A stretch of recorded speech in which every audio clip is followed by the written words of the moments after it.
Tak stretol som tu odborníka na financie, ktorý nám povie, aký je systém bank na svete. No, tak všetky banky, vlastne centrálne banky podliehajú momentálne Fedu, pretože všetky rezervy, keď chce teda nejaká centrálna banka vytvoriť peniaze, tak to robí takým spôsobom, že nakúpi dlhopisy v dolároch, dolárové dlhopisy a na základe toho oni vytvárajú peniaze. Tieto centrálne banky sú teda podriadené, to je ako všetky centrálne banky sveta sú podriadené práve tomuto systému a oni sa ako tvária ako národné banky, ale nie sú národné, sú to v podstate súkromné banky, všetky centrálne banky. No a bank, ktorá vlastne riadi celý tento systém je BIS, Banka pre medzinárodné zúčtovanie, ktorá sídli v Ženeve, ktorá patrí rodu Medičiovci. Oni vlastne založili toto bankovníctvo na Florencii ešte v 14. 15. storočí, to si teraz nespomeniem už ktoré to je. Oni vlastne z týchto bankárov zišli aj králi, aj pápež, takže oni sa vypracovali naozaj do vplyvnej rodiny. No a samozrejme spolupracujú s Habsburgovcami, s Windsorovcami a oni vlastne riadia celý tento bankový systém, ktorý je na prahu kolapsu, pretože tento systém potrebuje stále nové a nové investície a keďže už aj Afrika už ako tradičná kolónia západných štátov je skúpená Číňanmi, takže tam tie zdroje už chýbajú západu, rovnako Latinská Amerika, tam sa zmenili režimy, tam v Latinskej Amerike ľudia sa postavili proti tomu systému, ktorý podporovali Američania. Takže oni už nemajú kde investovať a preto vytvárajú tieto umelého nepriateľa v podobe Ruska a vytvárajú tieto vojny, aby mohli niečo zničiť a znova niečo vybudovať. Takisto chystaná transatlantická dohoda TTIP má predĺžiť trošku čas doláru, ale nezachráni ich to, pretože, ako som povedal, chýbajú im zdroje, čo je základ ekonomiky. Čo na to povedia Rusi a Číňania? Oni ako neviem, či ste videli, 9. mája predviedli prehliadku vojenskú, tam pochodovali svorne medzi sebou indická armáda, čínska armáda, ruská, tadžikistánska, kyrgyzská, mongolská, no proste obrovské armády sa spojili s tou najmodernejšou armádou ruskou, takže tam jasne ukázali, že cez toto vlak neprejde.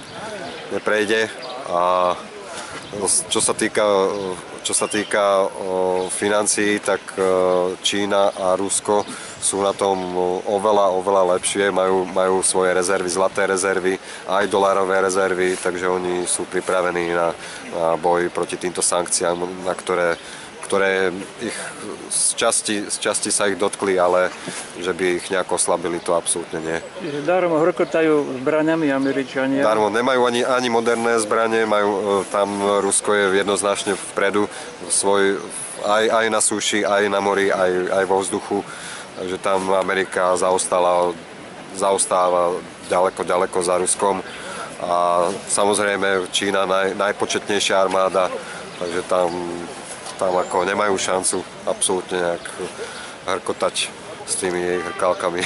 Aj tu povedal jeden pán pred chvíľkou, že sami sa priznávajú k tomu odborníci z USA.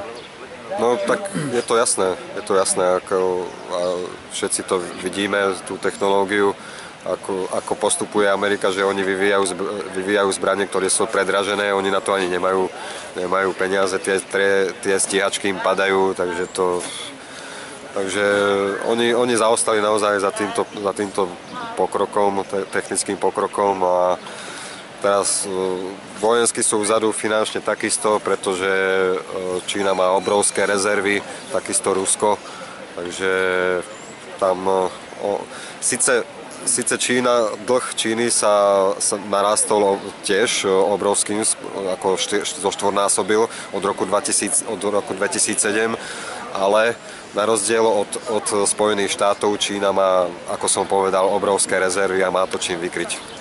A tu sa vystatujú títo Američania, napínajú svaly.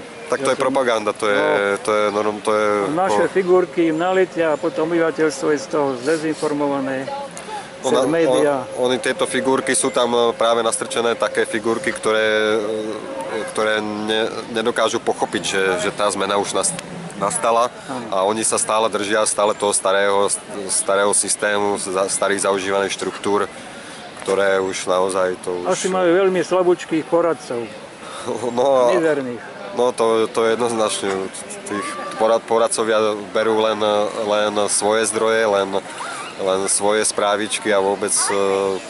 Ale zase bol by som akože aj na západe, ja dosť čerpám aj zo západných zdrojov, ale proste tieto západné zdroje sa vôbec neobjavujú ako v médiách, v mainstreamových médiách, ani u politikov, takže vôbec oni úplne ignorujú tieto informácie. Takže to je len oni kvôli tomu, aby sa to nešírilo, tieto informácie, lebo ľudia by zrazu vedeli, že je po systéme a že je tu niečo nové, ktoré je transparentnejšie. Takže oni sa nechcú zdať tohto starého systému. Toto im vyhovuje teda tým pár percentám, ktoré majú ako navrch finančne, ktoré si, poviem to na rovinu, nakradli. Pretože tento systém je jednoznačne podvodný, tento bankový systém. Sám som zažaloval banku kvôli tomu, akým spôsobom mi poskytla úver. Takže viem, o čom hovorím. Je to celý bankový systém, aj zákon o bankách je protiústavný. To vlastne dokazujem na súde a zverejňujem tieto veci. Aj dnes bol taký súd v Trnave, však to bude zverejnené v občianskej televízii. A tento podvod už dlho trvá. Kedy bude taká nejaká lepšia situácia alebo zmena k lepšiemu?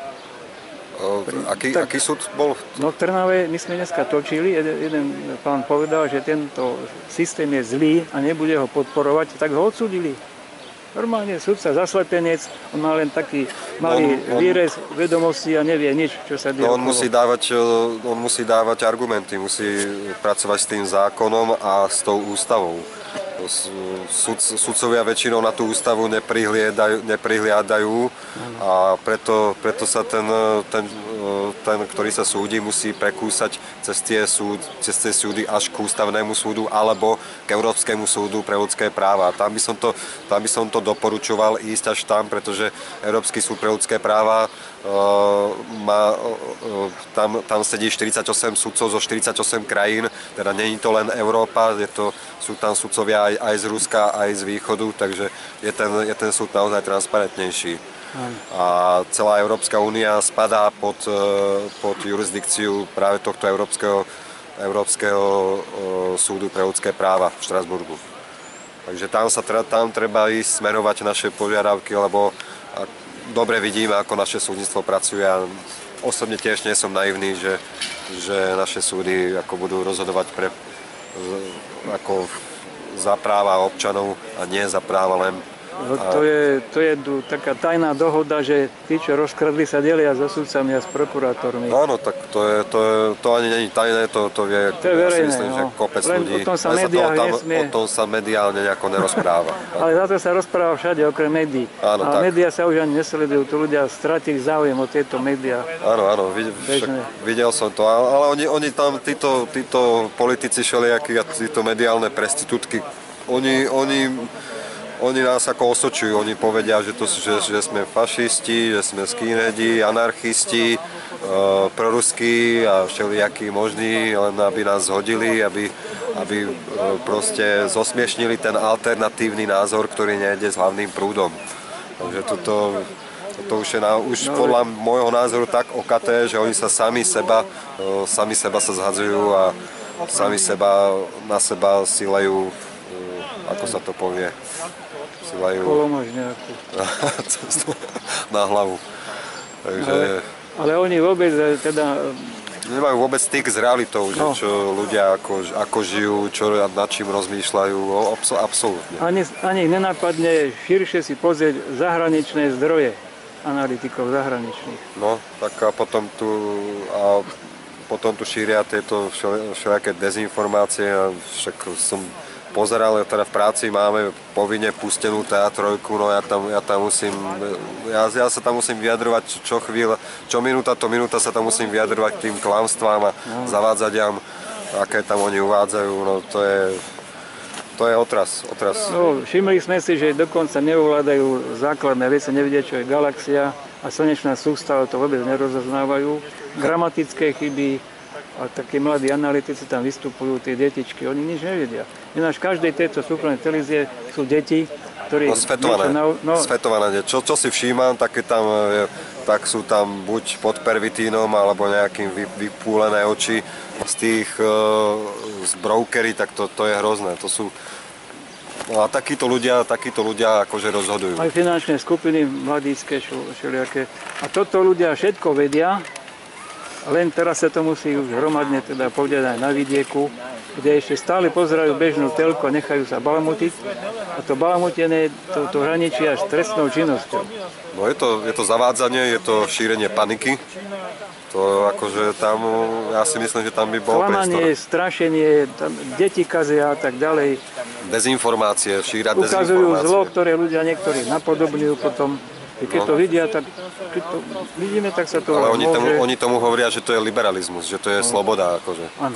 Oni tomu tak hovoria, že každý je si slobodný. Ale samozrejme, keď vy prídete s nejakým iným názorom, tak tam, ktorý ide proti tomu hlavnému prúdu, tak okamžite ste označovaní za nejakého fašistu, za nejakého extrémistu a osočovaní. A ten ich hlavný prúd je falošný a už im ubúda ten tok. Už je to len nejaký potvočik maličký, nejaký kanálik znečistený, nejaká stoka. Z toho hlavného prúdu ostala malá stoka. Áno, tak sám o sebe ten hlavný prúd je vytvorený zo stoky, lebo všetko leží a všetko teraz stojí a padá na tom bankovom systéme, lebo peniaze v tomto kapitalistickom systéme hrajú hlavnú úlohu. A keďže sú peniaze vytvárané len tak z ničoho, komerčnými bankami, tak ako pár ľudí má naozaj navrch nad tými ostatnými, pretože má tú možnosť vytvárania peňazí. Takže áno, korupcia je obrovská, je to obrovský problém, ale najväčší problém je bankový systém. Systém emitovania peňazí. A od toho sa všetko vyvíja to zlo, od toho. To sa má robiť každý štát sám cez ministerstvo financií, dá sa povedať. Hlavne moc vytvárania peňazí majú mať ľudia a nie banky. Nie pár akcionárov, čo vedú komerčné banky, ale ľud.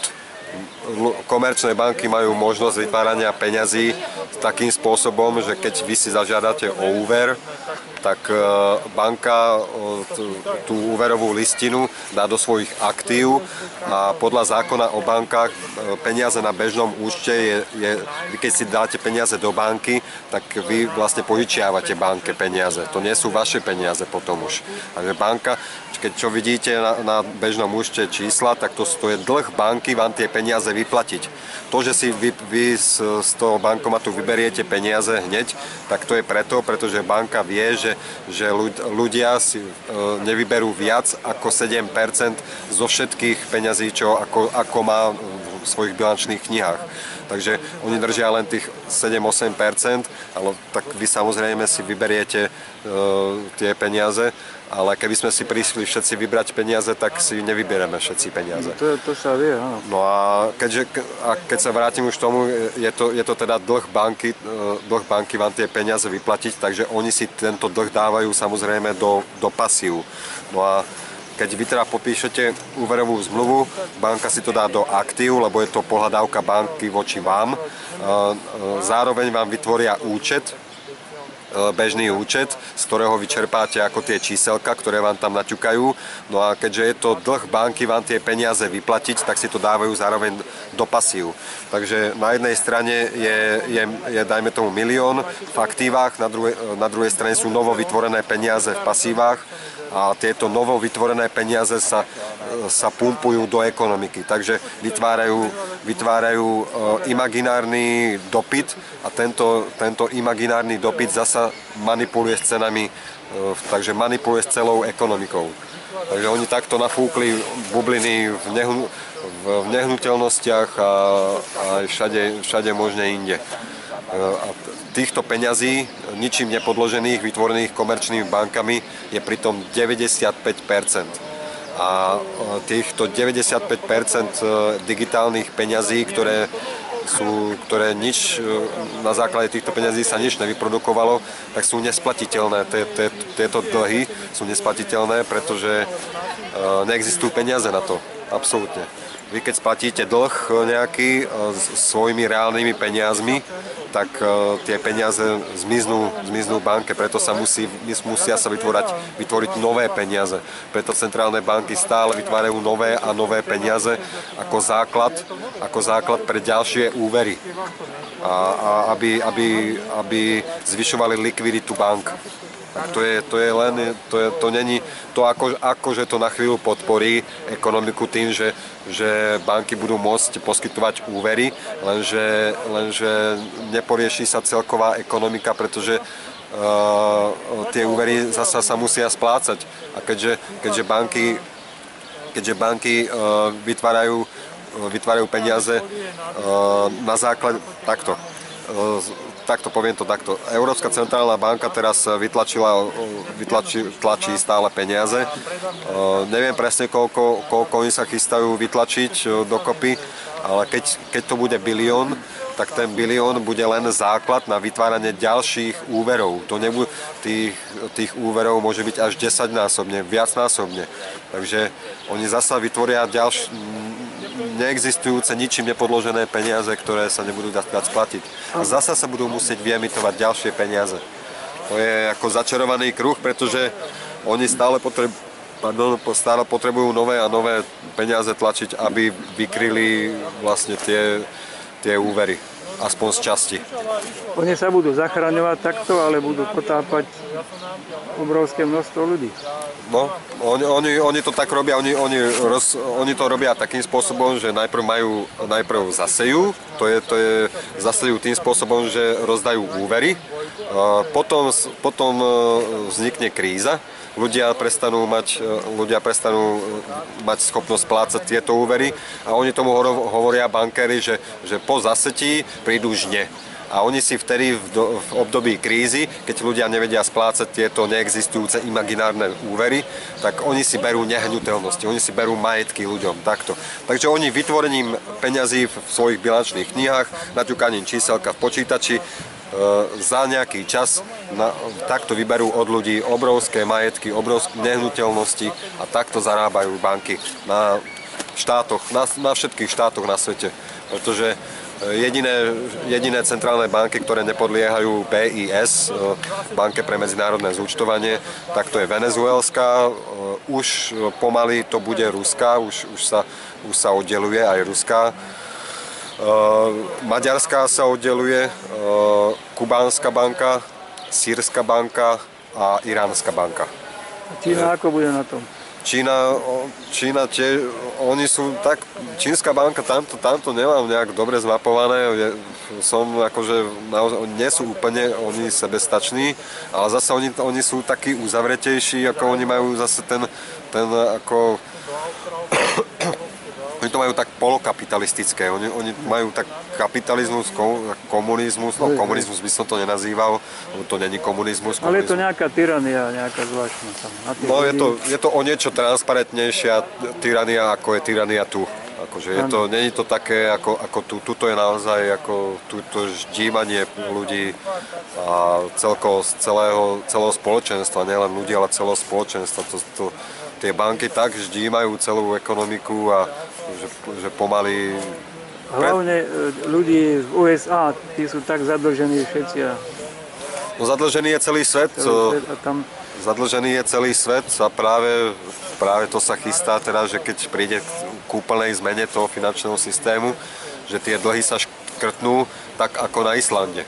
Tak ako na Islande sa škrtli, tam vlastne oni zažalovali tie banky štát Island kvôli vlastne tomu, že prišli o svoje pohľadávky.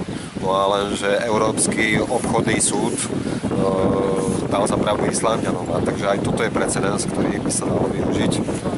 Ale zase Island je ako v medzinárodnom meritku malý štátik, zanedbateľný pre nich, tak na to akorát hodili informačné embargo, ale nejakých to zase tak veľmi nevzrušuje. Teraz sa veľa hovorí o tom, že USA, tá špička finančná, dosť ničí túto Európsku úniu. No podľa toho, keď zbankrotuje Grécko, tak to bude ako domino skarát, pretože európske banky tam majú veľa pohľadávok v gréckych dlhopisoch. Oni keď o to prídu, tak budú musieť reštrukturalizovať a tým zbankrotujú. V novembri minulého roka Európska centrálna banka robila stres testy európskych bank. Okolo 190 európskych bank testovali a 25 bank nemalo absolútne žiadnu kapitálovú primeranosť. Obrovské množstvo bank malo úplne minimálnu kapitálovú primeranosť okolo 5% a priemer vlastne európskych bank je okolo 8%, čo je naozaj výsmech ľuďom, ktorí musia pracovať, ktorí nemajú možnosť si vytlačiť svoje peniaze, pretože im to zákon nedovoluje samozrejme. No a týchto pár bank má takú možnosť, že vďaka tomu, že oni si vytvárajú peniaze, tak oni si zotročujú všetkých vlastne. A to Grécko akoby taká rozbuška, to sa vedelo, že nespĺňa podmienky, ale prijali do Únie a vedeli, že to tam začne a potom to bude domino. Tak to bolo, oni potrebovali vytvoriť chaos, vytvoriť najprv megadlh a potom, aby to padlo všetko, vytvoriť chaos, pretože potom oni prídu akože s riešením a ľud to príjme a aby oni zasa boli pri moci. Ale horšie je, že rozputávajú vojnu horúcu. Na Ukrajine. Na Ukrajine, tak urobili to Jugoslávii a ako keby Slovania mali si to odpíkať, najprv prvý teda. No tak toto je všetko proti Slovanom, lebo my sme trošku iní v tomto ako anglosaské národy. My sme nezotročovali, my sme nekolonizovali, skôr nás zotročili. Ja tvrdím, že to je príchodom Cyrila a Metoda, to u nás začalo, príchodom kresťanstva, pretože nám vlastne zobrali nám naše vedomosti, naše poznanie o vesmíre, o prírode a ako zadebnili nás do určitej, ako by nás zavreli do takého duchovného väzenia. Zaciklili nás, že my sa stále točíme v jednom kruhu a nerastieme hore. My máme rásť a nie sa stále točiť v tom istom. A práve o tom je relígia, náboženstvo. V staroslovenčine relígia znamená ako neustále opakujúca sa cesta skupiny. Takže relígia vlastne ona zabraňuje duchovnému rastu. Nie, že pomáha duchovnému rastu, ale zabraňuje. Duchovne zacykluje ľudí. To ľudia už teda vedia vo veľkom množstve, ale ešte tá cirkev sa musí sama aj priznať. No, tak to oni nepriznajú, tak to sú sluhovia Jehovu, my ho voláme, že Čiernobok po slovansky, je to jeden z bohov, ako z Arlegov, ale to už by sme odbočili, to je zase do slovanstva. Niekedy by sme si mohli toto dať. Teraz máme jedného kamaráta, Ľuboslava Václava, ktorý o tom hovoril, on to skúmal v starých pramenoch. A rýchlo išli po ňom, ako aj po ďalších ľuďoch idú. Tak máme na Velestúr, ako vo Velestúri, tam je na kameni, tam je krásna naša stará slovenská bukvica napísaná v v našom starom písme, ale samozrejme archeológovia toto nechcú o tom ani počuť, absolútne. Že Slovania mali písmo, obrazotvorné písmo pred latinkou. To absolútne nechcú o tom ani počuť. Alebo ja som teraz z Holíča, my tam máme menhiry, a tie menhiry sú minimálne 10 000 rokov staré a tam bola vytvorená svätyňa a ešte pred tou svätyňou, ktorá bola nájdená, pred tou 10 000 rokov starou svätyňou bola ešte pod ňou, ako bola nejak, že 30 alebo 40 000 rokov stará svätyňa. A to archeológov absolútne nezaujíma. Jedine, keby nebolo pána Iršu, ktorý je teda z Holíča, archeológ, tak by sa tie kamene ani nezachránili a bagre by to všetko zničili. A na Slovensku je viac takých nálezisk. Je viac, no, je viac, ale je na to informačné embargo, na toho však aj tu pod hradom je nálezisko slovanskej nejakej osady alebo dediny. No a oni to chcú všetko zakonzervovať. Nie, aby to vykopali. Som tam točil, že všetko to už zabetonovali. Už to zabetonovali. Áno. A to sa neukazuje v našich bláznivých televíziách. A keby to bol Rím, keby to bol niečo o Ríme alebo niečo o Byzancii, tak to už by vyťahovali. Že tu bolo nádherné Rím, že až potiaľ to sahal Rím. A to už by vyťahovali. No, Slovanská ríša je obrovská, však aj Rusi sa majú čím pochváliť. Tak my sme si hovorili, kedysi my sme Rusič nebol ako člen národa, ale to bol, ako je teraz občan v štáte, tak vtedy bol Rusič v države. Takže ja ako obyvateľ državy som bol Rusič, v skrátene Rus. Takže my sme si všetci hovorili Rusi. My sme boli všetci Rusiči. Toto územie sa volalo Maličká Rus. Ukrajina to bola Malá Rus. To boli Malorusi. Chorvátsko, Srbsko tam bola Strieborná Rus. Takže to bola všetko Rus. A pán Ľuboslav Václav hovorí aj o červenej Rusi, alebo aj ďalšie takéto. O tom som nepočul. To Bielorus, to doteraz je, Bielorusko a tak ďalej. Takže my si môžeme toto všetko otvoriť, tieto základné pravdy, aj tu na tomto. Tak pravda je každého, ako ono ako Slovania hovoria, že to najvyššie je istina a istina sa nedá povedať. Istina je niečo, čo nám našepkáva vietor, to sa nedá vypovedať.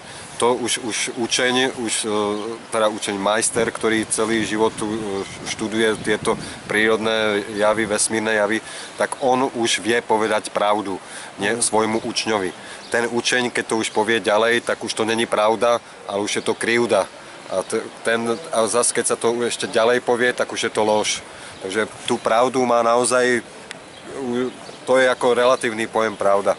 Istina je podľa mňa ten najčistejší ako prejav toho, ako funguje vesmír a ako funguje naša príroda. Toto sú tie presné veci, ktoré máme vedieť a nie tie drobnosti, čo dávajú do škôl. To sú naozaj len také maličké. Tak v školách škola vychováva svojich poddaných. Ako vy musíte zreprodukovať to, čo vám tá autorita povie, a keď to nezreprodukujete, tak okamžite ste oznámkovaní zle. Takže vaša kreativita je tým pádem úplne zastavená a ničená už od mala. Takže vy musíte len počúvať to, čo vám nejaká autorita jedna povie. Nemôžete do toho nejak vstupovať s nejakými novými myšlienkami, niečo vytvárať nové, to absolútne nie. Musíte reprodukovať to, čo vám niekto povie. Čiže majú na nás svoje páky. Majú od mala, no. Že majú na nás banky, majú na nás školstvo, médiá. No, zdravotníctvo, farmaceutický priemysel, to je všetko jedno s druhým. A teraz sme im odhalili a pomaly, ja myslím, keď už je ten internet, že to bude vidieť celý svet, a buď sa dohodnú s nami, že ten podvod zrušia, že odprosia, alebo my si budeme robiť svoju menu s Rusmi a tak ďalej. No môžeme to celkom napraviť, ako sme teraz povedali pred chvíľkou, nech si ľudia robia tie peniaze a môžeme povedať aj spôsob, ako si môžu robiť. No, tak my sme si vytvárali, my sme mali bratislavskú korunu a ako ten systém bol naozaj transparentný, môžem povedať, akorát to nepokračovalo ďalej kvôli tomu, že ľudia sa rozprchli po Slovensku, sme sa porozdeľovali a boli sme aj malá komunita, že sme nemali, že sme nemali všetko.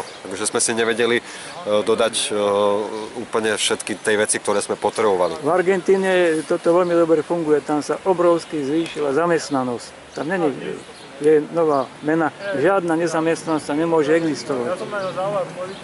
A ty dáš prácu, ja ti dám nejaký produkt a tam to stále beží. No, ale vo veľkom oni to urobili pre seba, centralizovali si tie banky a pomaly pol planéty držia v šachu. Tým podvodom. No, áno, všetkých držia v šachu, ale Číňania teda hovorili, teda, čo som čítal, tak chcú teda pri zmene toho finančného systému zrušiť tie dlhy. Vymazať dlhy a začať od znova. Lenže keď sa zrušia dlhy, tak tam majú práve tie banky, tie pohľadávky a oni sa len tak nechcú zrušiť, nechcú len tak... Tak ich treba žalovať za podvody. No, tak ja som zažaloval banku, ale zasa oni sa obhajujú tým, že oni len konajú v rámci zákona o bankách. No, ono je to z časti tak, ale z časti nie, lebo ten zákon o bankách im umožňuje vytváranie peňazí, ale nie, on tam má určité regulačné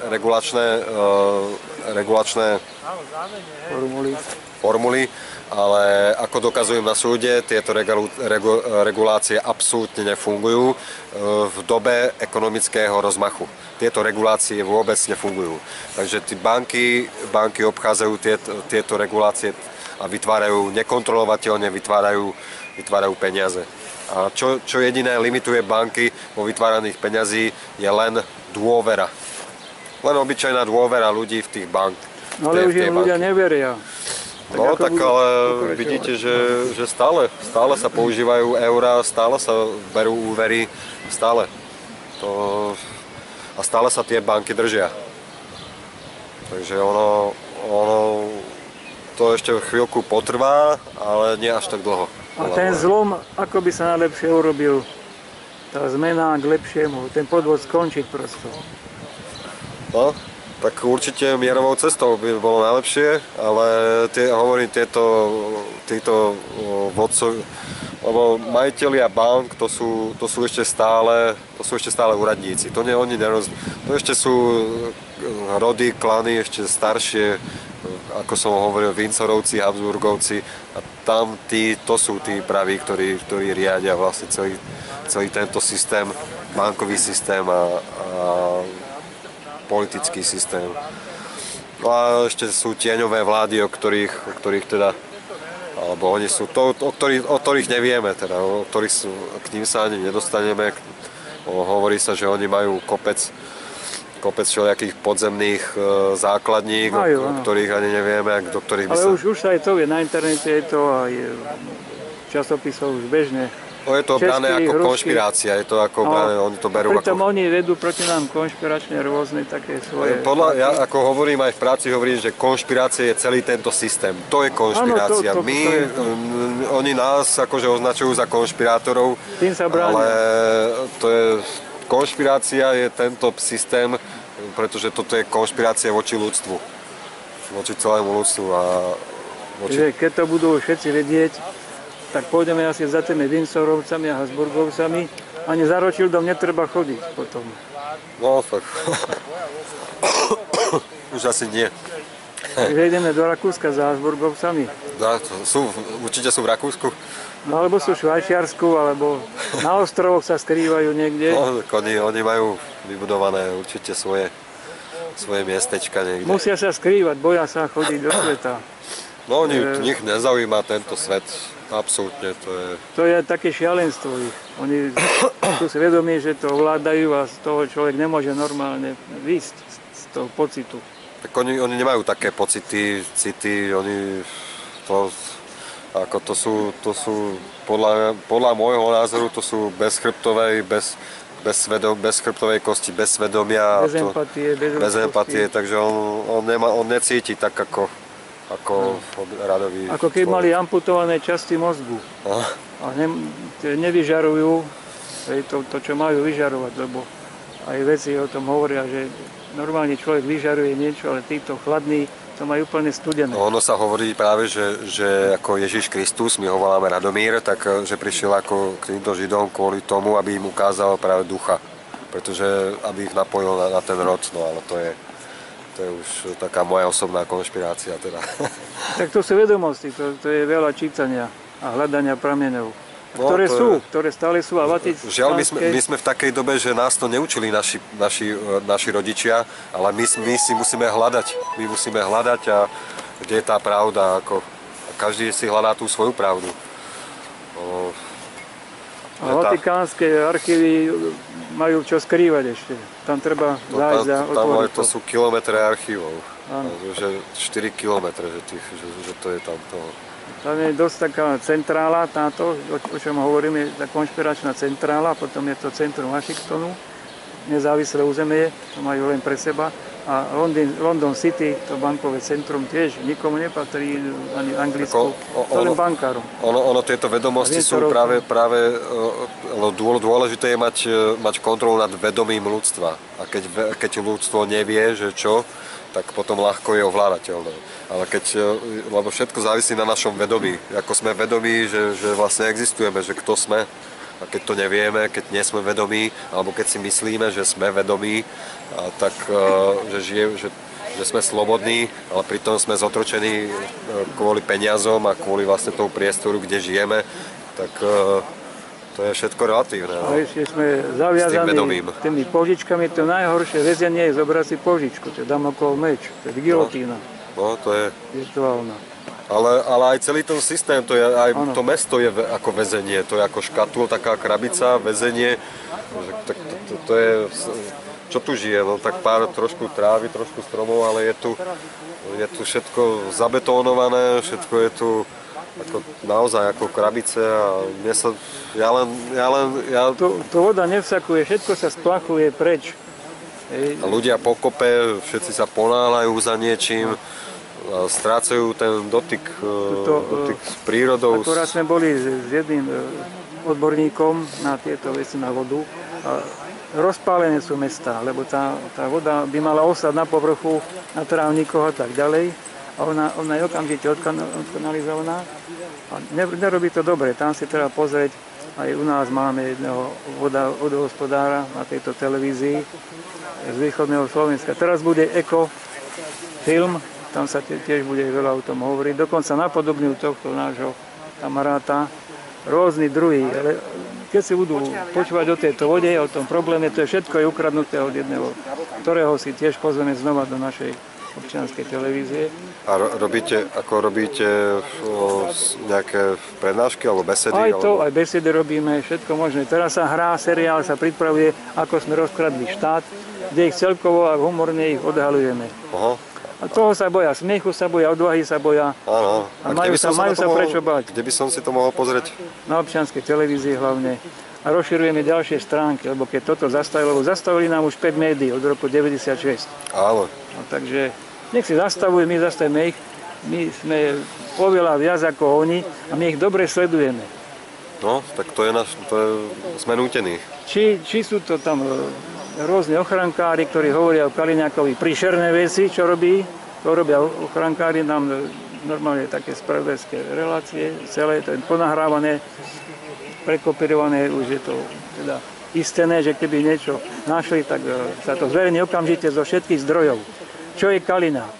Poslúcha, majú tam rôzne takéto čierne peniaze, šedú ekonomiku si tam rozvíjajú, si myslia, že si môžu dovoliť, aj tajná polícia, tieto oligarchické bábky, alebo finančné skupinky, to všetko odhalené až pod trenky.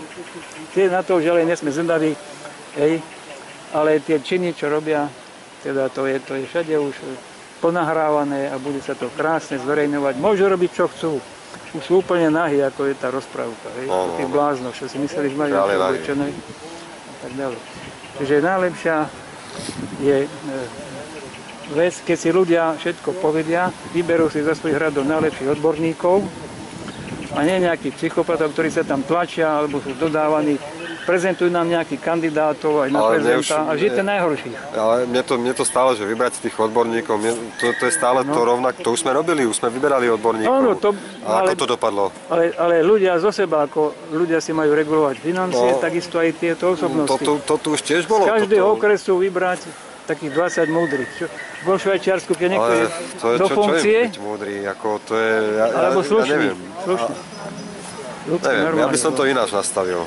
Ako napríklad? No určite že nech si každá lokalita má svoje právomocie, a nech niekto z východu nech neurčuje niekomu zo západu alebo nejakej komunite, že čo má robiť, pretože... No to je podobne niečo. No, že ja by som to rozdelil skôr na ten komunizmus, vážne, ale komunizmus je o tom, že si komunity, každá komunita vládne sama sebe a že komunity medzi sebou obchodujú, čo nikde na svete ešte nebolo. Ako oficiálne. Ono sa hovorí, že komunizmus tu bol, ale to nebol komunizmus, to bol reálny socializmus a vláda jednej strany. To nebol žiadny komunizmus. Ja som to aj tak myslel, že ako vo Švajčiarsku, keď niekto ide do funkcie, tak rok je v televízii a je spovedaný zo všetkých strán a všetci, čo ho poznajú, musia dať svedectvo, čestné prehlásenie. Priama demokracia. Je to čestný človek. Priama demokracia je asi najschodnejší systém v týchto systémoch, čo tu je, čo tu sú, tak asi priama demokracia. Oni tam hlasujú, že prídu nejakí Kosovci, robia neplech, odhlasujú si von a musia ísť von. Z ulice, z obce, pup. No tak my sme mali kedysi rodový systém, to tiež ako na báze priamej demokracie, ale s tým, že rozhodoval kmeň, ako rodina, ako medzi sebou. A tam bola už daná hierarchia, ako to je jasné, že ten staršina bol v tom smere ako duchovne najvyspelejší, najmúdrejší, tak on mal ako hlavné slovo, ale tam sa nikto nebál, že ten staršina by išiel proti ostatným, pretože to by išiel proti svojim deťom a proti svojmu svetonázoru, proti sebe samému. Teraz sa to tak absolútne neberie. Teraz je braný individualizmus a egoizmus, to je európsky individualizmus, kde je braná len tá jedna osoba, akoby ja som bol odčlenený od toho svojho rodu, ale ja som dôležitý a len na mne záleží. A to je práve chyba. My sa máme starať o celý rod, nielen o rodinu, ale o celý rod. O slaviansky celý rod. Však nás je okolo 400 miliónov. Tak nejako. A sme po svete roztrúsení. A Rusi majú najlepšiu informačnú službu, lebo sú všade. A boja sa ich všade. Tak nech sa boja. A boja sa preto aj útočia. Na Slovensku. Pretože sa boja aj, že im to krachne. A keď tu niečo rozbijú, tak bude sa budovať zase nové peniaze. Pôjdu ako po prvej, po druhej svetovej vojne. Ako zbohatli bankári. Na zbraniach, na smrti, na krvi, na deťoch mŕtvych. Tak oni zbohatli, oni nepotrebovali zbranie na toto na zbohatnutie, ale na udržanie svojho systému. Pretože keby neboli vojny, keby sa neničilo, tak oni by nemohli zasa investovať. Oni musia znovu budovať, znovu a znovu, tak podobne, áno. Lebo oni potrebujú stále investovať a točiť tie peniaze, ináč by stratili tú svoju moc. Tak funguje ten bankový systém, že on potrebuje vojny. Čiže zabíjanie miliónov ľudí. No, po celom svete. Najlepšie bolo im povedať, dosť ste už pozabíjali, musíme vás izolovať, pretože ste psychopati, ste nebezpeční pre okolie aj pre seba. No? To je definícia psychopata, sociopata, devianta a uchyláka. No? To, čo sú oni. No, však teraz akorát vyšlo najavo, ako Scotland Yard odhalil tú sieť pedofilov a samozrejme sú tam vysoko postavení politici, ktorí nám vládnu, pedofíli nám vládnu teda. A všelijakí biznismeni, umelci. Dokonca my sme mali vo funkciu nekrofila, vieme čo to je, a ďalších všelijakých deviantov. A teraz vieme, že sú to peťáci, bisexuáli všelijakí, skazenosť, aj tuto z hotela Carlton odchádzali ožratí, nafetovaní do Monte Carla, tam sa s pečiatkom stretli. A tu išli za bábky, prezlečení, nechceli tvár odhaliť, mali tam nejaké aj cumníky, a naraz vidíme Tuto šmíky robili na Ferrari, na Porsche, na Bentley. Ako mali chlapci sa hrali a vyštartovali, všade platili pokutu za rýchlosť. Ale to bolo z našich zdrojov. Oni žijú z našich zdrojov a nevedia, čo s peniazmi. Lebo oni nepracujú, oni nevyrábajú, oni neprodukujú. To oni len Sú to veľmi škodliví paraziti. Chrapovne to je ešte jemný výraz. No, také práve nastavený ten systém, parazitický. Že on proste určitá úzka skupinka ľudí vyciciáva ostatných. No a keď si ľudia nechcú sa poučiť, nezbierajú informácie, teraz ich budú mať všade. Už sú pripravené pre nich všade informácie. Pokiaľ sa ľudia nepoučia, tak...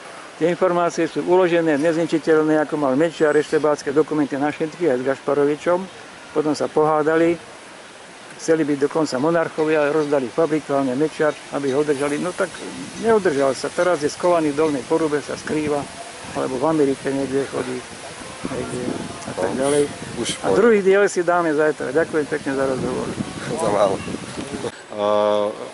Roztvára sociálne nožnice, ničí prírodu, manipuluje s cenami a je to vlastne proti článku 12 rovnosť a rovnoprávnosť, ktorý nám zaručuje rovnosť a rovnoprávnosť, že sme si všetci rovní.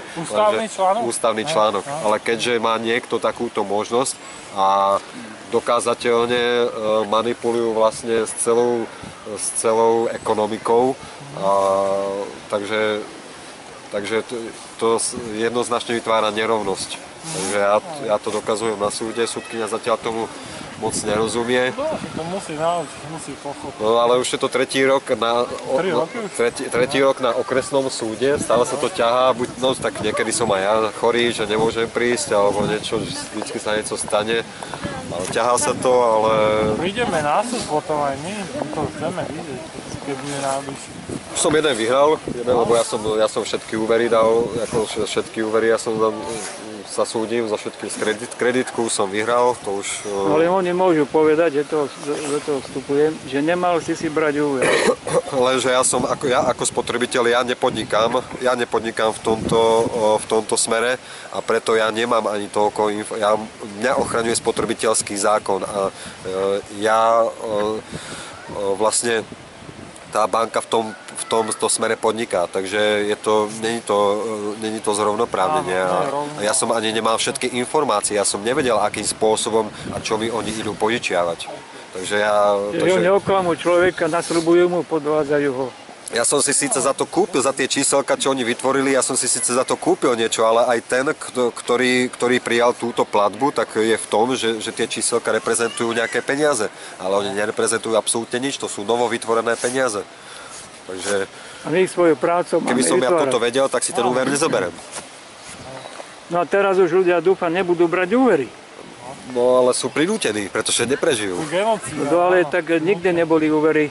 Neboli, lenže teraz novomanželia, čo majú robiť, kam majú ísť bývať? Oni sú nútení zobrať ten úver. To je vlastne teroristický nátlak na ľudí. To oni si musia, oni sú donútení zobrať úver. Naše nič, vy nám dáte svoju prácu, svoje mozole, krv a pot a slzy. No, a my potom na ten úver pracujeme. No a splácame ten úver. To je to satánsky systém, aj sa hovorí o nich, že sú to satanisti, všetko. Vyznávajú Božika hmoty. Áno. A duchovno im úplne uniklo. A doplatia na to. Áno, toto je materiál. Áno, materiálny satánsky tento systém.